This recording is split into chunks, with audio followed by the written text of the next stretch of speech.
Le Bet Amidrash Hillel, fondé à la mémoire du Rav Hillel Pevzner Zichrono Livracha, est heureux de partager avec vous l'étude du Rambam au quotidien. Une étude instaurée par le Rabbi en 1984, 5744. Cette étude a pour but d'unir tout le peuple juif autour de la Torah et l'unir autour d'un livre, le Mishneh Torah, qui passe en revue l'ensemble de toute la Torah entière. Comme le Rabbi l'a écrit, Yesh leit ached, il faut s'unir. Al-Yedé Limoud, par une étude à Kolel qui inclut Kol la Torah Kula, toute la Torah entière, et c'est la particularité de notre étude du Mishneh Torah.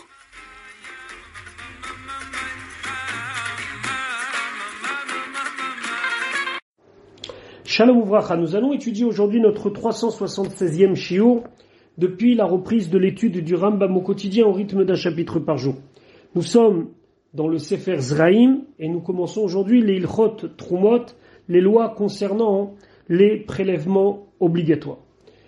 Au départ, le Rambam, comme à chaque fois, nous rappelle les mitzvot qui sont concernés par ces halachot, par ces lois. Le Rambam nous dit Ilchot Terumot, donc voici les lois des Terumot, des prélèvements obligatoires. Yesh bichlalan shmona mitzvot, il y a parmi eux 8 mitzvot, shtaim mitzvot assez, 2 mitzvot positifs, ve shesh mitzvot lota assez, et 6 mitzvot négatives, ve zeufratan, et voici donc le détail. Aleph, leafrish teruma gedola, de prélever, truma gdola. On expliquera plus tard ce que c'est. Bet, leafrish trumat maaser, deuxième prélèvement. Troisièmement, Shelo Yagdim Trumot ou Maasrot Zelazé, qu'il ne faut pas devancer un prélèvement sur l'autre, et là il y a friche à la seder, mais de faire les choses dans l'ordre.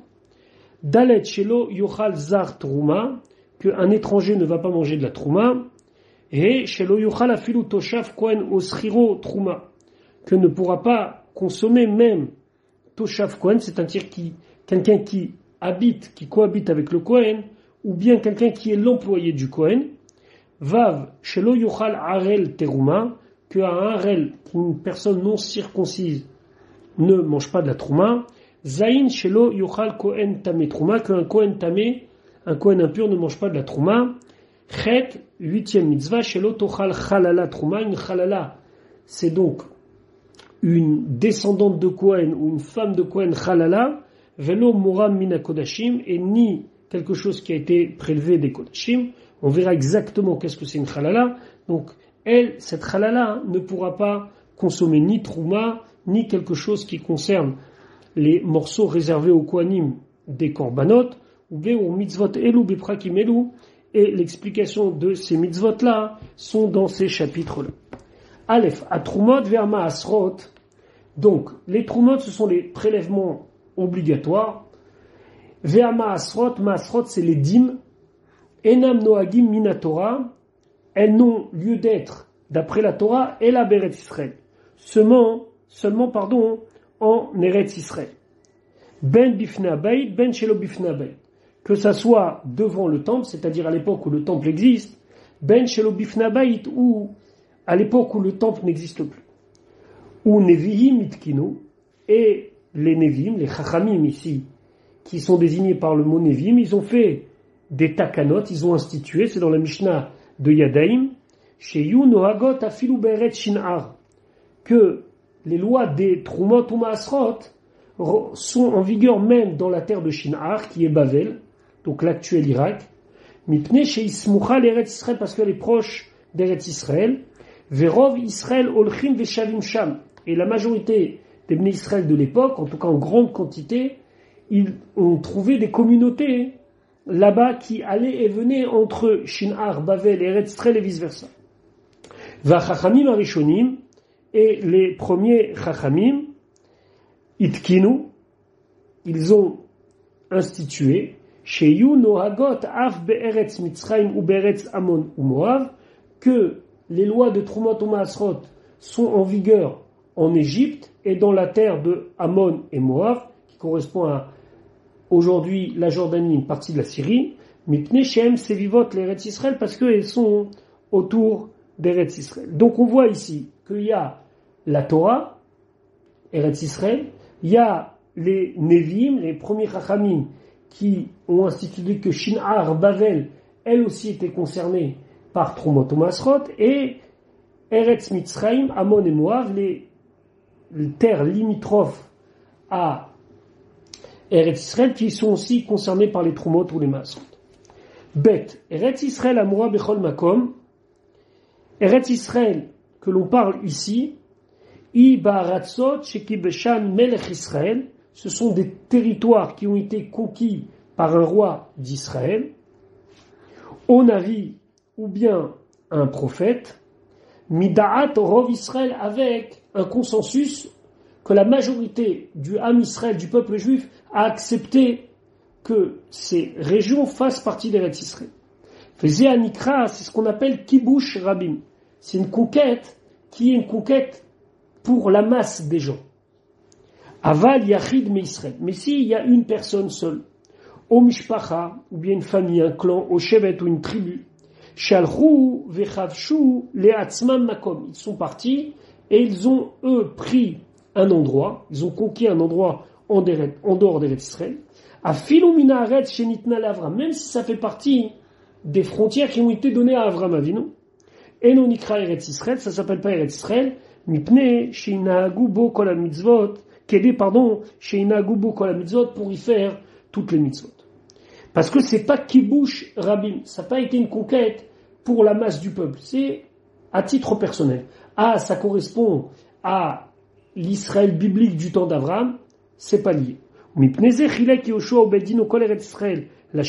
pour ça que Yehoshua, le successeur de Moshe Rabbeinu, après la conquête de la terre d'Eretz Israël, donc 14 ans après l'entrée en Israël, il a partagé la terre d'Eretz Israël par Shvatim, par tribu, Afalpi Shelo Nirbesha, même si elle n'était pas complètement conquise, Kede Shelo Kibush Yachid, pour pas que après, lorsqu'on va agrandir et qu'on va conquérir l'intégralité de la terre, on va dire oui, mais c'est un Kibush Yachid, ça a été pris que par une minorité, que chez Yale Kol Shevet Veshevet, Veichbosh Chelko, quand chaque tribu, elle va prendre sa part, on va dire oui, mais c'est que la tribu qui a pris, c'est pas un Kibush Rabim. Donc qu'est-ce qu'il a fait Yehoshua? Il a pris une mesure préventive, il a, dès le départ, pris le temps de partager la terre d'Eretz Israël, même si tout n'avait pas encore été conquis concrètement, pour que, au moment venu, lorsque ça va être conquis, ça va s'appeler un Kibush Rabim.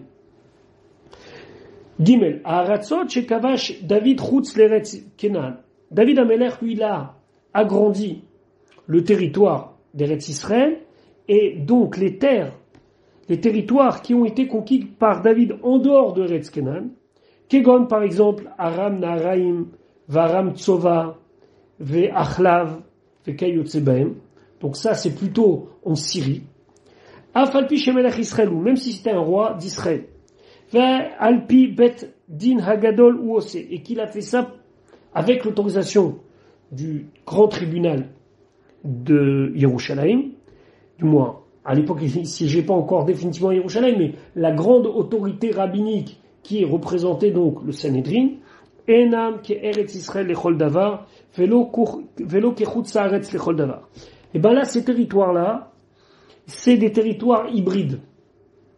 Ils sont pas vraiment comme Eretz Israël, mais ils sont pas vraiment comme chutz haaretz. Kegon, Bavel ou Mitzrayim. Et donc, ils sont pas comme Bavel et Mitzrayim. Et là, Yatsu Michlal chutz haaretz. Mais malgré tout, ils sont pas vraiment chutz haaretz. Veliotam qu'Eretz Israël lo igiu. Mais par contre, les considérer comme Eretz Israël, c'est pas possible. Donc, ce sont des territoires qui se trouvent actuellement en Syrie. Et ces territoires, ils ont été conquis par David Amelech, mais ils n'ont ni le digne de chutz haaretz, mais ni le digne d'Eretz Israël. Donc, ils ne sont même pas comparables à Bavel ou à Mitzrayim. Ils sont bien sûr pas comparables à Eretz Israël, mais on ne peut pas dire que c'est comme un territoire vraiment en dehors d'Israël. Pourquoi on leur a pas donné le même statut qu'Eretz Israël? Parce qu'il les a conquis avant qu'il ait conquis l'intégralité de la terre d'Eretz Israël, la terre promise. Et là, Nisharba Mishiva Amamim. Et il a laissé dans certaines zones d'Israël, parmi les 7 peuples, quelques poches comme ça, qu'il n'a pas tout de suite conquis. Veil ou Tafas Kol Eretz Kenan Ligvulotea. S'il avait pris toute la terre de Canaan, dans l'ensemble de ses frontières. Ve'acharkach, et après Kavash Aratzot Acherot, il avait conquis d'autres terres. Haya Kibusho Kulo Keretz Israël Echol Davar. Alors sa conquête, elle aurait été considérée comme Eretz Israël. Ve'aratzot chez Kavash David En Nikraim Souria. Et les terres qui ont été conquises par David Amelech, qui sont appelées Souria. Dalet Souria. Donc Souria, ces terres-là, qui d'ailleurs aujourd'hui sont encore en Syrie, comme on l'a dit, Yesh Dvarim Shei Baem Keretz Israël. Il y a sur certains côtés qu'on va considérer c'est comme Eretz Israël. Veyesh Dvarim Shei Baem Kechutz Laaretz. Il y a des choses que l'on va faire comme Chutz Laaretz. Ve'akone Bakarka, celui qui acquiert là-bas un terrain, qui connaît Be'eretz Israël, c'est comme s'il a acquis en Eretz Israël les Nyan Trumot ou Maasrot ou Shvit concernant les lois des Trumot et Maasrot et même de l'année shabbatique. Ve'akol Besouria Midivre Sofrim. Par contre, toutes les obligations qu'on a par rapport à cela, ce ne sont en Souria que Midivre Sofrim, que Midiraban. Et Kol Shechiziku Ole Bavel Venit Kadesh Gdusha Rishona. Tout territoire qui a été conquis par ceux qui sont montés d'Égypte, ça veut dire ceux qui sont venus avec Yehoshua, et que ces territoires ont été sanctifiés, ils sont devenus les territoires de Eretz Israël, de Eretz HaKodesh. Kevan Shegalu Batlak Dushatan. Finalement, on est parti en exil, et donc la Kedusha de la terre d'Eretz Israël, elle est descendue, elle s'est annulée. Chez Kedusha Rishona, que donc cette première sanctification de la terre par la conquête de Yehoshua et de ceux qui étaient venus d'Égypte, les filles chez Haïta Mipne Hakivush Bilvad. Parce que c'était uniquement par la conquête. Kitchale Sha'ata Velo Kitchale Atidlavo. Et donc, cette sanctification par la conquête, c'était dans un temps donné, mais c'était pas éternel. Kevan She'alu Bnei Agola, quand les Bnei Agola, à l'époque de la reconstruction du deuxième temple avec Ezra, leur tête, ils sont revenus. Verziku bemiktsataretz, et eux, ils ont récupéré une partie de la terre d'Eretz Israël. Kitchua kedusha shnia omedet leolam. Ils l'ont sanctifié pour quelque chose qui va être éternel. Lisha'ata veleatid lavo. Pour le moment, mais aussi éternellement. Veinichu otam mikomot shirziku baem ole mitzrayim velo irziku baem ole bavel kesheayu. Et ils ont laissé les endroits qui avaient été conquis une première fois par ceux qui étaient montés d'Égypte, mais pas une deuxième fois par ceux qui étaient montés de Bavel. Velo pitrum minatrumot ve'amaasrot, et ils n'ont pas complètement dégagé des obligations de Trumot et Maasrot, kedesh ismechu alehem anim bashvit, pour que les pauvres, pendant la 7e année, l'année de la Shemitah, ils puissent aussi aller ramasser là-bas. Ve'Rabbeinu Akadosh, Rabbi Yehuda Anassi, il tire Bet She'an meotam amekomot, il a lui donc permis la ville de Bet She'an, il a dégagé la ville de Bet She'an, chez le Erziku Baem Ole Bavel, parce que les Ole Bavel n'y sont pas été, Ve'un Nimna al Ashkelon, et lui aussi, il a donc fait quelque chose de semblable concernant Ashkelon, ou Pitra Mina Masrot, et il l'a rendu par tour des Masrot, parce que là, il n'y avait pas la conquête d'Eolé Bavel. Halacha Vav. Nimtza kol haolam l'inyan mitzvot atluyot ba'aretz necheleket leshalosh machalakot. Donc, tout le monde entier est partagé en 3 catégories par rapport aux mitzvot atluyot ba'aretz. Eretz Israël, Souria, territoire conquis par David Amelech, vechutz haaretz, et tout ce qui est en dehors d'Israël. Eretz Israël necheleket leshneim. Eretz Israël, il y a 2 niveaux. Kol shirziku ole Bavel, tout ce qui a été récupéré après la conquête de ceux qui sont venus de Bavel, chelek echad. Vechol shirziku ole Mitzrayim bilvad, et des territoires qui n'ont été conquis que la première fois par ceux qui sont venus d'Égypte avec Yehoshua, chelek sheni, c'est une deuxième partie. Vechutz haaretz necheleket leshneim. Chutz haaretz, c'est 2 catégories. Eretz Mitzrayim veShin'ar ve'Amon ou Moav.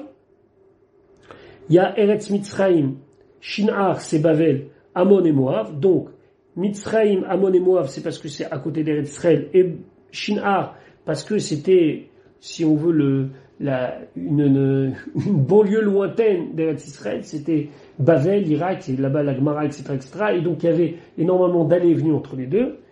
Maintenant, à mitzvot, noagot baem et divrei sofrim ou nevim. Et ce qu'on fait là-bas comme mitzvot concernant les trumot et les masrot, etc., c'est midei rabanan. Ush'ar haratzot et toutes les autres terres, en trumot ou masrot noeget baem, on ne fait pas là-bas les trumot et les masrot. Exemple, la France. Donc nous aujourd'hui, on a affaire trumot ou masrot par rapport à des fruits qu'on reçoit d'Israël. Et des pommiers qui poussent en Normandie, ils ne sont pas soumis à trumot ou masrot. Zayn. Ezo yeret she'irzik uba ole bavel. C'est quoi hein, la terre d'Israël qui a été conquise par ceux qui sont venus d'Égypte. Mi Rekem, depuis la ville de Rekem, she'u bemizrach Eretz Israël, qui est à l'est d'Eretz Israël, Adayam Agadol, jusqu'à la mer Méditerranée, qui est la frontière ouest.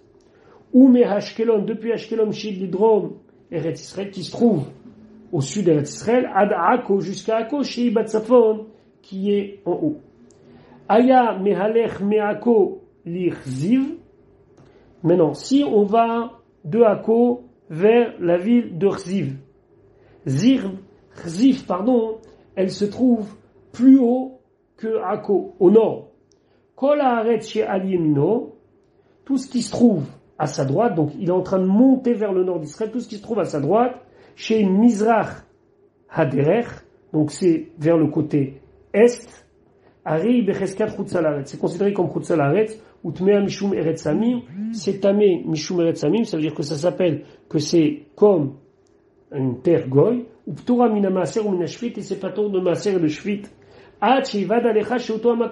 jusqu'à qu'on ait la preuve que cet endroit-là il est considéré comme Eretz Israël, c'est-à-dire qu'il a été conquis aussi par les Olé Bavel lors de la deuxième conquête, au temps de Ezra du deuxième Beth Amikdash. Tout ce qui se trouve à sa gauche, Shou Ma'arav Aderer, l'ouest, c'est considéré comme Eretz Israël, ou Théora Mishum Eretz Samim, par rapport aux lois de l'impureté des terres des nations, elle est considérée comme pure, Vechayevet Bemaaser ou Vashvit, et c'est chayav de faire les maasrot, les dîmes, et la 7e année, jusqu'à qu'on te dise, non, cet endroit-là, il n'a pas le dîme d'Eretz Israël. Maintenant, tout ce qui va dans la descente depuis Touré à Amon et à l'intérieur, donc vers le sud, Eretz Israël, c'est Eretz Israël. Mitouré à Amon vers la Chutz, si c'est de Touré à Amon vers l'extérieur, ça veut dire en remontant vers le nord, Chutz Alaret, c'est Chutz Alaret. Ve'anissim Shebayam, maintenant, si il y a des petits morceaux des petites îles qui se trouvent dans la mer, Ro'imotam Keilu Chut Matuach Alem Mitoré Amanum Ve'ad Nachal Mitzrim, alors là, on fait une frontière imaginaire dans les eaux. C'est peut-être une sorte de, les eaux territoriales d'Eretz Israël. On part du plus haut, c'est Toré Amanum, jusqu'à Nachal Mitzrim, le plus bas, Minachut Ve'lifnim, tout ce qui est à l'intérieur de cette ligne, proche d'Eretz Israël. Eretz Israël, c'est de l'eau dans le territoire d'Eretz Israël. Donc les îles qui s'y trouvent sont considérées comme Eretz Israël. Minachut Ve'lachutz, vers l'extérieur, Chutz Alaretz, c'est Chutz Alaretz, Ve'zoït Surata. Et donc voici la forme de la terre d'Eretz Israël. Il faudrait vraiment illustrer ça avec un schéma pour bien comprendre. Mais globalement, vous voyez le haut d'Israël, vous voyez le bas d'Israël, à Nachal Mitzrayim, donc c'est plutôt vers le delta du Nil, on fait une ligne et on a les eaux territoriales de la terre d'Eretz Israël. Chet, Mechan Irziko Ole Bavel, de où les Ole Bavel, ils ont repris la conquête, Mikeziv Velifnim, Keneged Amizrach. Donc, Keziv, on se rappelle, c'est en haut vers le nord, vers l'intérieur, ça veut dire vers le côté est de la terre d'Eretz Israël, ou Miksiv Velachutz Adamana, et de Ksiv jusqu'à Amana, Vei Hamanum, Ve'adanar jusqu'au fleuve, Ve'u Nachal Mitzrayim, c'est Nachal Mitzrayim, Lo Echezikubo, là ils n'ont pas réussi à conquérir, Ursiv Atzma, et la ville d'Ursiv elle-même, Lo Echezikuba, ils ne l'ont pas conquise. Tête, Ezoi Souria, quelle est cette zone qu'on appelle Souria? Meretz Israël ou le Mata Keneged Aram Maraim ve Aram Tsova. Donc, après Eretz Israël, lorsque on va les Mata, c'est intéressant qu'ici le mot les Mata, c'est pas géographique. C'est les Mata dans le sens que dès qu'on sort d'Eretz Israël, on sort vers le bas. La terre d'Eretz Israël est considérée comme la plus haute. Keneged Aram Naharaim ve Aram Tsova. C'est vers Aram Naharaim et Aram Tsova. Kol Yad Perat Ad Bavel, tout la bande qui est à côté du fleuve de l'Euphrate jusqu'à Bavel, Kegon Damesek, Ve'achlav, Ve'charan, ou Magevet, Ve'kayut Sebaem. Donc, Damesek, Chalav, c'est des villes de Syrie actuellement, jusqu'à Shinar, jusqu'à Bavel, Bavel qui se trouve en Irak. Ve'tzahar, Iket Souria, l'endroit appelé Tsar, c'est comme Souria, Aval, Ako, vous vous rappelez? Mais ça, c'est en Eretz Israël. Chutz Laaretz, c'est considéré comme Chutz Laaretz. Ke Ashkelon, comme Ashkelon au sud. Vehem Troumé Eretz Israël, et ça, ce sont les frontières de la terre d'Eretz Israël. Après avoir défini les territoires qui sont concernés par les Troumot, Maasrot et ceux qui ne le sont pas, le Rambam va maintenant parler du cas où un non-juif est propriétaire d'un terrain en Eretz Israël. Dans quelle mesure on doit prélever les Troumot ou Maasrot des fruits qui y poussent? Alach Hayud. Ovet Kochavim ou Mazalot, donc un idolâtre, un non-juif, chez Kana Karkar Be'Eretz Israël, qui a acquis un terrain en Eretz Israël. Lo Ifkia Minhan Mitzvot. Il n'a pas rendu ce terrain exempt d'y faire les mitzvot atluyot baretz. Et là, arei bigdushata. Et la terre, elle reste une terre sainte. Les fichar, c'est pour cela. Im chazar Israël ou le kachamimenu, s'il y a un juif qui a réacheté ce terrain, ena kekibush yachid. On va pas considérer ça comme une conquête d'une personne particulière. On avait vu au début du Pérec qu'il y avait une différence entre Kibush Yachid et Kibush Rabim. Est-ce que c'est le peuple qui a reconquis ou c'est une personne ou une tribu ou une famille? Donc là, qu'est-ce qu'on pourrait craindre? Étant donné que ce terrain il a appartenu à un non-juif et qu'il est racheté par un juif, donc ça s'appelle un Kibush Yachid, c'est que le juif il le récupère de manière personnelle. Et là, seulement, c'est le contraire. La terre, elle reste sainte depuis le moment où elle a été prise.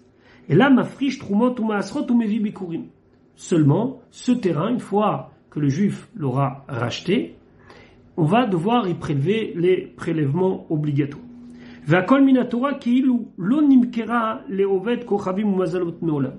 Et selon la Torah, c'est comme si jamais il a été vendu à un non-juif.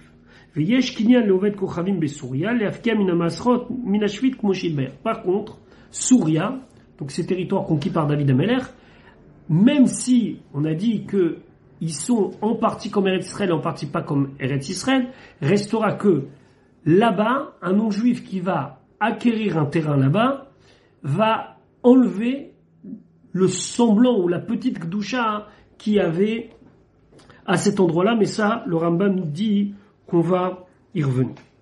Donc là, vous êtes en train de comprendre que tous les territoires et toutes les parcelles de terrain où poussent des fruits, ils vont être soumis aux lois de Trumot ou Masrot ou du céréal, etc., etc. Mais attention. Yud Aleph. Perot haovet kochavim shegadlu bekarkar shekana beret Israël. Des fruits d'un non-juif qui ont poussé dans un territoire, dans un morceau de terrain qu'il a acquis en Eretz Israël. Im nigmera melartam beyad haovet kochavim. Si tout le travail est arrivé par le fait du travail du non-juif, ou merecham, et il les a aplanis, Aouvet Kochavim, donc lui il a tout fait jusqu'à les mettre en tas et les ratisser, pturim miklum. Là, aucun prélèvement ne doit être fait sur ces tas de blé. Chez Neymar, comme c'est marqué, Deganecha, c'est ta récolte, vélo, Degan, Ovet Kochavim, et pas la récolte du non-juif. Vehim le kachan Israël achar shenit leshu. Et si maintenant il y a un Israël qui les a pris après qu'ils aient été donc arrachés, enlevés, ramassés, kodem shetigamer melartam, avant que le travail nécessaire est arrivé à bout, ou gemaram Israël, et c'est un juif qui a terminé, chayavim bakol minatora. Minatora, on est chayav de prélever. Ou mafrish trouma gdola venotna la Kohen, il prend trouma gdola, le premier prélèvement qu'on appelle le trouma gdola, on verra plus tard c'est quoi, il donne au Kohen, ou troumat maaser ou mocha la Kohen. Maintenant, troumat maaser, c'est 1/10 de cette trouma, il la vendra à un Kohen, ou maaser rishon ou shelo, et après la dîme qui va prélever, elle est à lui. Pourquoi? Mais pnei omer la Lévi, parce qu'il dit au Lévi, ba maaser concernant le maaser, ve la Kohen et au Kohen concernant troumat maaser. Il dit comme ça. Ani bati mikoach ishi, she'en atem yecholim litol mimene klum. Moi, je viens avec de la récolte que normalement vous ne deviez rien toucher de là-bas. Si je l'avais pas acheté plus tôt et que j'avais pas terminé le travail, vous auriez pas dû prendre. Toi, le Kohen, t'aurais pas eu ni la trouma, ni troumat maaser, ni le Lévi, le maaser. Donc, moi, je veux pas perdre. Donc, troumat maaser, elle est vendue, alors que normalement elle doit être donnée. Et maaser, c'est pour lui. Troumat maaser, la Kohen qui est trouma gdola. Alors, j'ai une question. Pourquoi trouma gdola, tu dis, je donne au Kohen, et troumat maaser, tu dis, je vends au Kohen? Les filles chez Neymar, mais troumat maaser. Parce que concernant troumat maaser, c'est dit, ki tikrou me'ed bnei Israël et maaser. Lorsque vous allez prendre des Bnei Israël le maaser, Hachem s'adresse ici au Kohen. Tevel shatalokeach mais Israël, ça c'est de la récolte non prélevée, duquel tu prends le maaser. Atam afrish mimeno troumat maaser venotna la Kohen, et tu prélèves troumat maaser et tu donnes au Kohen. Aval tevel shatalokeach mina ovet kochavim, mais si cette récolte elle a été prise d'un non-juif, en ata noten la Kohen troumat maaser, tu ne donneras pas au Kohen troumat maaser, chez frish mimeno qu'il a prélevé, et là mocha la Kohen, seulement tu vends au Kohen, velokeach damea, et tu prends l'argent.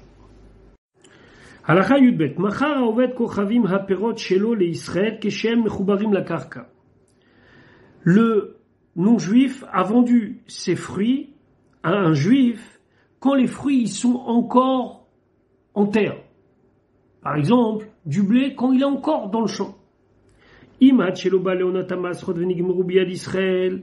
Si c'est arrivé avant la saison où il faut donner les maasrot, et ils sont arrivés à maturité quand ils étaient déjà dans la propriété du juif, chayavim bakol.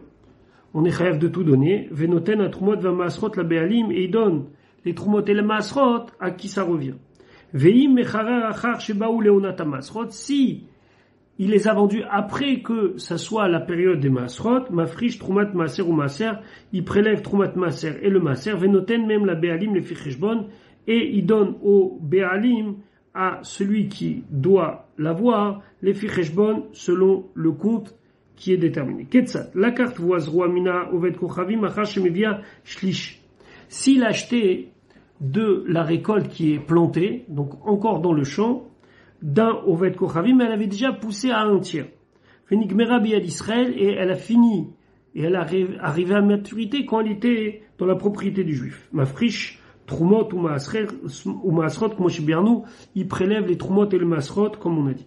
Fenoten shne shlishi a maaser la Lévi, ou shne shlishi trumat a maaser la Kohen, et là il va faire un calcul, 2/3 du maaser c'est pour le Lévi, et 2/3 de trumat maaser au Kohen, ou mocher lo hashlish, et le dernier tiers lui sera vendu. Pourquoi? Parce que ce tiers-là, il avait poussé alors que c'était encore dans la propriété du non-juif. Halacha Yud Gimel. Israël shemachar perotav leoved kochavim, un juif qui a vendu ses fruits, donc les produits de son champ, leoved kochavim, un non-juif, kodem sheyavou leonat amaasrot, avant que ce soit le moment où il était obligé de donner les maasrot, les prélèvements, ou gemara maoved kochavim. Et c'est chez le non-juif, dans la propriété du non-juif, qui sont arrivés à maturité. Pturi mina trouma ou mina masrot, c'est pas tour de trouma et de maser. Ve'imacha sheba ou leonata masrot, si c'est arrivé après qu'il soit donc obligé de donner les masrot, c'était déjà arrivé le temps où il devait donner, et il les a pas donnés, mais qu'est-ce qu'il a fait? Il a vendu les fruits. Afalpi chez Gemara naouvet kochavim, même si ça s'est terminé, c'est-à-dire s'arriver à maturité chez l'Ovet Kochavim, Chayav Bakol Medivrem, il est Chayav Miderabanan de donner, même s'il est non-juif, parce que c'était arrivé à la saison des Masrot. Vechena Ovet Kochavim chez Gamar Perot Israël. Celui, un non-juif, qui a fait arriver à maturité, c'est-à-dire que les fruits sont arrivés à maturité, et ces fruits-là appartenaient à un juif, et maintenant ils sont chez le goy, au il vedigunam beyad avet kochavim, puisque ces fruits, cette récolte, elle a été engrangée lorsque c'était dans la propriété du non-juif, enam chayavim bitrouma ou masrot, sont pas chayav de prélever la trouma et le maser sur eux, et là, midivrem seulement mi des rabanan. Yudalet, machar avet kochavim l'Israël perot mechubarim. Le Ovet Kochavim l'a vendu aux Juifs des fruits qui étaient encore en pied, achar shebaou leonata masrot, après la période où il devait commencer à donner les masrot, ou meracham Ovet Kochavim, et c'est donc le Ovet Kochavim qui les a mis en tas, birshut Israël, alors que c'était encore dans le reshut, dans la propriété du juif, enam chayavim bitrumot masrot, c'est pas chayav de trumato masrot, au il ou baou leonata masrot birshut ovet kochavim, parce que ils sont arrivés à la période où on devait prélever les masrot quand c'était déjà dans la propriété du juif. Ou meracham ovet kochavim, et c'est le ovet kochavim qui les a mis en tas. Afalpi shem birshut Israël, même s'ils sont encore techniquement parlant dans le reshut du Israël, dans la propriété du juif. Tedvava connaît Salé Souria, celui qui acquit un champ à Souria, donc les territoires conquis par David Amelech. Chayav bitrumot u'masrot midivrem, il est chayav de prélever d'après les rabbanan, comme chez Yitrayev minatora connaît Berushalem, comme s'il avait acquis à Jérusalem, comme chez Bernou, comme on a expliqué plus haut dans la halakha dalet. Aval connaît perot mina ovet kochavim besouria, mais celui qui a acquis des fruits de la récolte d'un ovet kochavim d'un goy à Souria, ben tlushim, ben mechubarim. Soit ils avaient déjà été détachés, ou soit ils étaient encore attachés à la terre, à filou kodem shelo ou leonata masrot, même si c'était avant la période des masrot, où ils devaient donner les prélèvements, afalpi shemeracham Israël, même si c'est le juif qui a été jusqu'à les engranger et les mettre en tas, ou il veno mikarkar shelo, puisque c'est pas de son terrain, il est patour parce que c'est en Souria. Et Souria, si le terrain appartient à un goy, il n'a aucune gdoucha. Tet zain, kana karkar mina ovet kochavim besouria, ou perot mechubarim ba. Il a acheté une parcelle de terrain d'un ovet kochavim à Souria, et il y avait des fruits qui étaient en pied là-bas. Imidi ou leonata masrot beyad ovet kochavim. Si ça arrivait à la période des masrot, quand c'était encore dans la propriété du non-juif, alors ptorim ils sont pas tous. Veimadaim lo igi ou leonata masrot. Mais si c'était pas encore arrivé à l'époque où il fallait donner les masrot, où il vekana otam imakarkar, puisqu'il a acquis avec le terrain, chayav le aser, il doit prélever le maser, puisque maintenant c'est la période des masrot. Yudzain, Israël shaya aris leovet kochavim besouria. Il y avait un juif qui était un métayer pour un goy à Souria. Perota pturim mina masrot, ses fruits sont pas tant de maser. Pourquoi? Les fichiers el lo begouf akarkar klum, parce que lui il est que métayer, donc il n'a pas de propriété sur le terrain. Et le goy, ce qu'il a acquis à Souria, ça enlève la gdoucha, puisque maintenant, concrètement, il ne va pas prélever de maaser sur cela. Comme chez Bernou, comme on a expliqué. La même chose, celui qui travaille, ou qui est donc quelqu'un qui partage, ou bien tous les cas de figure où c'est pas son champ mais qui fait quelque chose pour le Ovet Kochavim, paton mina trumot ou masrot, c'est paton de maaser et de masrot. Yutret, Israël chez la carte Besouria Sadeh mina Ovet Kochavim, un juif qui a acheté à Souria un champ d'un Ovet Kochavim, ad shelo ivi ashlish, et la récolte n'est pas encore montée à un tiers. Vechazar ou machal et Ovet Kochavim, après il a revendu à un goy, mais après que ça avait déjà arrivé à un tiers de maturité. Et s'il a racheté une deuxième fois, il est chayav de prélever les trumot ou masrot, parce que quand il a été chayav, c'était dans la main du juif, puisque quand c'était au début, c'était même pas un tiers, après quand il l'a revendu, c'était juste un tiers, et là maintenant, il y a 2 tiers qui étaient dans la main du juif. Yutet. Israël Shaital Okarka Besouria Veorid La Haris. Un juif qui avait un terrain à Souria, il l'a mis un métayer. Veshalach lo Haris Perot. Et le métayer, il lui a envoyé des fruits. Je vous rappelle qu'un métayer prend une partie de la récolte pour lui et le reste, c'est pour son propriétaire. Aré Lopturim. Même les fruits que le propriétaire il a reçus, qui est un Israël, c'est pas tour chez Aniomer, parce que je dis Minachouk les Kachan. Peut-être il a acheté des fruits. C'est pas sûr que c'est de ce terrain-là. Peut-être qu'il a acheté des fruits. Donc moi, je suis en Eretz Israël, j'ai un terrain en Souria, là, il y a un Haris, il m'envoie des fruits, ça veut pas dire que c'est des fruits de mon terrain. À condition, bien sûr, que c'est des fruits qui se trouvent au marché. Kaf, Shutafut, Aovet Kochavim, Chayevet Betrumot Masrot. Une association avec un Ovet Kochavim, ça nous rend quand même Chayev de Trumot Masrot. Ketzad, Israël Beot Kochavim chez la Crous Adé Beshutfut. S'il y a un juif et un Ovet Kochavim qui ont pris un champ en association, Afilu Chalke Sade Bekamata, même si ils ont partagé le champ Bekamata, ça veut dire selon ce qu'il va produire sur pied. C'est-à-dire qu'on a déjà déterminé, voilà, cette partie c'est la tienne, l'autre partie c'est la mienne. À plus forte raison s'ils ont partagé quand la récolte elle était déjà ramassée. Arrête Tevel Bechulim Meuraravim Bechol Kelach Vakerach Kelach Mechelko Shel Ovet Kochavim.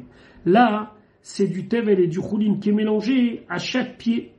Ça veut dire quoi? C'est du Tevel et du Choulin, ça veut dire que c'est à la fois une partie qui doit être prélevée, mélangée avec une partie qui ne doit pas être prélevée. Même si c'est le Ovet Kochavim qui a mis en tas, qui a fini tout, ça reste qu'il y a une partie de la Shutfut qui est aux Juifs.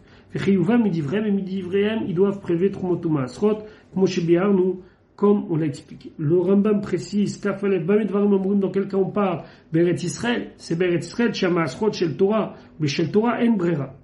Et que l'obligation de Masrot, c'est d'après la Torah, et d'après la Torah, on va pas faire de distinction ici. Avalim la Krousa de Souria. Mais si c'était en Souria, où il va Masrot, Shamidivrem, puisque là-bas c'est Midera Banan, à Filou, Chalkou, Hagadish, même s'ils ont partagé le tas de récolte, Chelko, Shelovet, Kochavim, pas Mikloum. La partie du Oved Kochavim, elle est pas tout. Chabet, Perot Eretz Israël, des fruits d'Eretz Israël, ça c'est un cas concret pour nous. Chez Yatsu Chutz Alaretz, qui ont été envoyés en dehors d'Israël. Pturim mina chala ou mina trumot ou mina masrot. C'est pas tour de prélever la chala, la truma, les masrot. Shinemar, Asher ani mevi etrem shama, shama atem chayavim, là-bas vous êtes chayav. Bechutz Alaretz, Pturim. Maintenant, ve'im Yatsu les Souria, si c'était en Souria, chayavim midivrem, c'est Midera Banan. Maintenant, Vchen Perot Chutz Alaretz, Shenichnesu Laretz, des fruits de Chutz Laretz qui ont été en Eretz Israël, Chayavim Bechala, on doit prélever la Chala, Shenemar Shama, Lama Shama Atem, Chayavim Ben Beperot Aretz, Ben Perot Chutz Laretz. Là-bas, en Eretz Israël, vous devez prélever la Chala, même si ce sont des fruits, si des pâtes qui soient faits avec du blé, par exemple, qui est d'origine française. Veim Nigbeo Lema Aser Biad Israël, Achash Nichnesu Laretz. Et s'ils ont été fixés comme Maaser dans la propriété du juif après que les fruits sont rentrés en Eretz Israël, Chayavim Bemaasrot Pedivrem, on est chayav de prélever le maaser selon les chachamim. Chav Gimel, Afa Chutz Alaretz Sheba Bisfina Laretz. On a pris de la terre de Chutz Alaretz et on l'a amené en bateau en Eretz Israël. Bisman Shesfina Goshet Laaretz. Quand ça touche, ça veut dire que le fond du bateau il touche le fond de la mer. Areat Somer Bo Chayav Betrumot Masrot Ushvit Ketsomer Beretz Israël Atzma. Et ben ça s'appelle comme la terre d'Eretz Israël elle-même et c'est chayav. Alacha Chavdalet. Ilan Shomet Bechutz Alaretz. Il y a un arbre dont le tronc, les branches sont en Chutz Alaretz. Venofo noter l'aretz, mais le feuillage est en Eretz Israël. O Omed Baaretz Venofo noter la Chutz Alaretz. Ou bien l'inverse. Akol Olech Acharaika. On va selon les racines, le tronc, le principal. Hayu Miktzat Shorasha Baaretz ou Miktzatam Chutz Alaretz. Si les racines étaient en partie en Israël et en partie en dehors d'Israël, à Filouaya, c'est Chiar Sea Mavdil Benem, même si il y a un rocher qui sépare les deux parties, Are Tevel Vechulin Meuravim Zebazé, là aussi, il y a une partie que l'on doit prélever le maaser, qui est mélangée avec une partie qu'on ne doit pas prélever le maaser, et donc, c'est, comme on l'avait dit précédemment, on ne peut pas séparer les deux, et donc on sera chayav. Chaf et atzitz nakuf shaya bo zera shelo ishrish. S'il y a un pot de terre qui est percé, et qui est sur la terre d'Israël, et là-bas, il y a un petit plant, mais qui n'est pas encore enraciné. Et là, les petites racines, elles sont dans la terre d'Israël, et le feuillage en chutz laaretz, olchim acharanov, on va selon le feuillage. Kafvav, à Troumat Bismanazé, les Troumot, actuellement, à Filou Makom Shekzeko Ole Bavel, même dans les endroits dont les Ole Bavel ils ont pris, va Filou Bimezra, même à l'époque de Ezra, donc début du deuxième temple, Ena Minatora et les Midivren.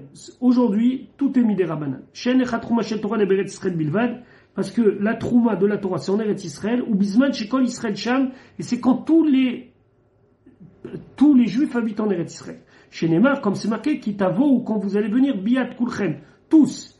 Keshayu Beirusha Rishona, Kemosh Em Atidim Larso Beirusha Shlishit. Comme c'était la première fois, et comme ce sera Bezrat Hashem, la troisième fois, ça veut dire à l'époque de Mashiach. Lo Keshayu Beirusha Shnia Kesheita Bimezra. Pas comme la deuxième fois où on a reconquis à l'époque d'Ezra. Shaita Biat Miktsatan, parce qu'il y a une partie qui est venue, une partie qui n'est pas venue. On fait Chach Lochiva Otam Minatora, donc Minatora n'est pas Chayav. Et il me semble que c'est aussi pour le Maaser la même chose. Chez En Chayabin Zvanazé, et là, Midivrim qui trouve qu'aujourd'hui, on est Chayav de Maasrot que mi des Rabbanan. Voilà pour notre étude quotidienne.